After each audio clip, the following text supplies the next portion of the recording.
everybody, this is Sheri Danielson with Get Real. Today we're going to talk about a classic Thanksgiving side dish, green bean casserole, that you can make in a much healthier version and control the quality of your ingredients. And it's also delicious. So I thought I'd go through and just show you what all I used in mine, and then we'll have the actual recipe and instructions at the bottom of the video.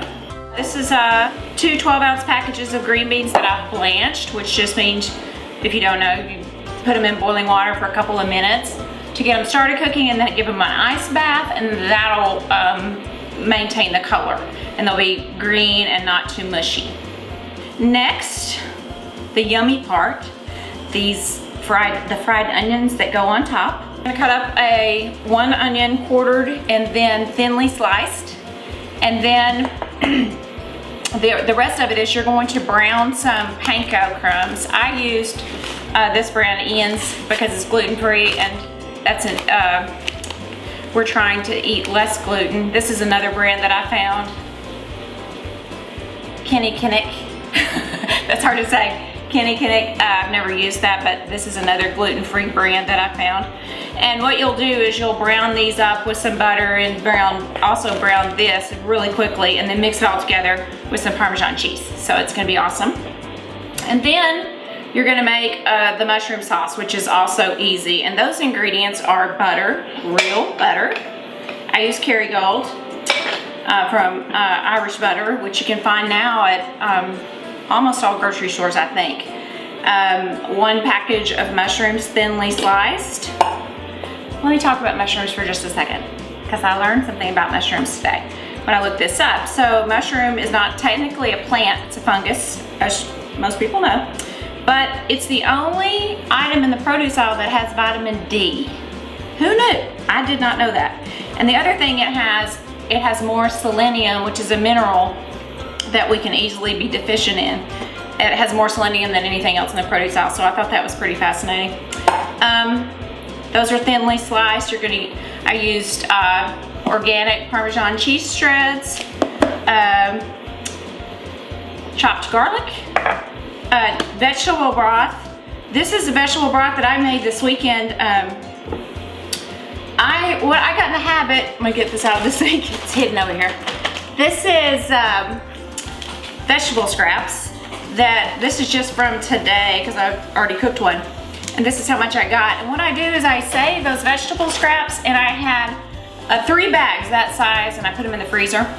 Well, by the time I filled 3 bags this weekend, I made vegetable broth, which just put it in the crock pot with water and cook it for a day and a half. It's amazing. So this is the homemade vegetable broth, and that way you don't waste anything, and you're spending this money on organic things, and so that's one way to get more value out of what you're purchasing. This is a cup of milk. This is actually raw dairy from Waldo Way Farm, which I hope to go visit. I love them. And then I used cornstarch to thicken the sauce instead of flour. Again, same thing, gluten-free. But you can also use, if you're not worried about gluten or you don't feel like trying that, you can just use regular flour, but I recommend cornstarch. And then salt and pepper, some diced up garlic, and butter. And that's pretty much all of the ingredients, nothing too crazy or strange. And it was pretty easy. I prepped this whole thing in about 15-20 minutes, and it's going to bake for another 25 minutes. So it's really worth it, and I hope you give it a try. But I'm gonna get all this together, and we'll see what it looks like.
Okay, so we got everything cooked and put together.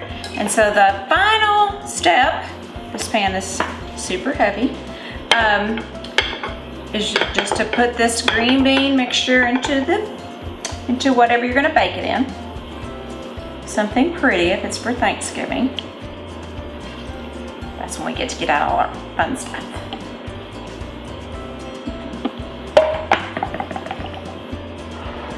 Okay, yummy. And then just top it off with your onions and cheese mixture. Ugh, so yummy. There's a lot of it. Done. So that's it, and we're gonna pop this in the oven at 375 for 25 minutes, really just to get it good and warm and gooey. And here it is, already done, in a different pot because I made two. And as you can see, it's brown and delicious. Can you see it? It looks very familiar. One of our classic Thanksgiving sides.